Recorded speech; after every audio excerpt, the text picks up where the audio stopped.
అన్నారని వచ్చేసామండి. ఇక రాజమండ్రి పై నుంచి రైలు కింద నుంచి లండన్ నుంచి లడికిన రాత్రి వచ్చేసానండి.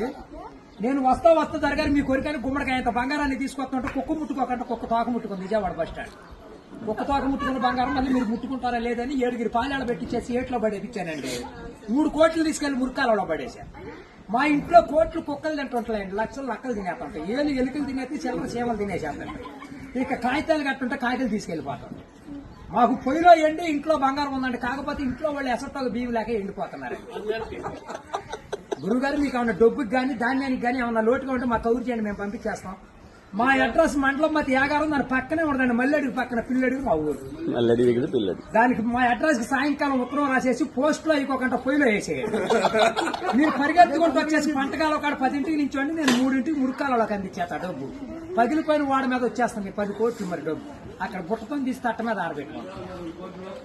అబ్బో మేము చదువులో కాడ బాగా పాస్ అయ్యామండి. నేను చదువు సంకల వరకు చదివానండి, గుడింతాలు గుండెల్లాగా వచ్చేసి పాఠాలు పాదాల వరకు వచ్చేస్తే ఇంగ్లీష్ ఈదులు అమ్మడ పరిగెట్టేసింది. చదువు ఎక్కువైపోయి అబ్బాయి గారి సంతకం పెడతాం మర్చిపోయి. సోనియా గాంధీ గారి దగ్గరికి వెళ్ళి ఉద్యోగం అడిగానండి. రాత్రి రాజీవ్ గాంధీ గారు రాసిచ్చారు ఈ ఊళ్ళో ఉద్యోగం. ఎక్కడైతే సంతకాలు చేసే పని ఉండదు. ఈ ఊళ్ళో ఉద్యోగం రాసాక ఒక పని దొరికిందండి. ఈ మధ్యన ముసలి వాళ్ళంతా ఉండకూడదని పొద్దున్న మా డిపార్ట్మెంట్కి ఆర్డర్ వచ్చింది. ముసలి వాళ్ళు ఉన్న కాడి నుంచి అత్తాకోడళ్ళు పోట్లాడుకుంటున్నారు. అత్తలు అడుగులో పడిపోతుంది, కోళ్ళు వచ్చి గొంతులో పడిపోతుంది, మంచం ఎక్కేస్తుంటే అల్లుడు అడుగు మీద కూర్చోండి. అందుకని ముసలి వాళ్ళందరూ తీసుకెళ్లి మెగాస్టార్ చిరంజీవి గారి దగ్గర చేర్పిస్తున్నాం. గురువు గారు ఆయనకి దసరా పండుగ రోజున మా ఊళ్ళో ఏప్రాల్ పందాలు వేపిస్తున్నాను. నాపరాల మీద ఏప్రాల్ పోట్లాడుకుంటే నాపరాలు ఇప్పుడు సమరాత్రి గారు వెళ్ళి సౌండ్ చేస్తుంటే, మునసూబ్ గారు వెళ్ళి ముడేస్తుంటే, కర్ణం గారు వెళ్ళి కాగితాలు రాస్తుంటే, ప్రెసిడెంట్ గారు వెళ్ళి పెళ్లి చేసేస్తున్నారు. ఇప్పుడు ఆ పెళ్లి భోజనాలకు ఎక్కించుకురమ్మని మా ఇయ్యంకుల వారు ఊపిలేని విమానాన్ని పంపించారండి. విమానానికి ఊరు చివరికి వచ్చాక ఊపి ఎక్కిపోయి కృష్ణానదిలో పడిపోయింది. నేను వచ్చి మీ బాజార్లో పడిపోయింది.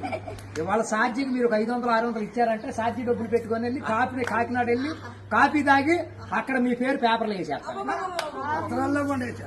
ఈసారి గారు ఇప్పుడు రాబోయే కాలానికి కాబోయే సీఎం గారు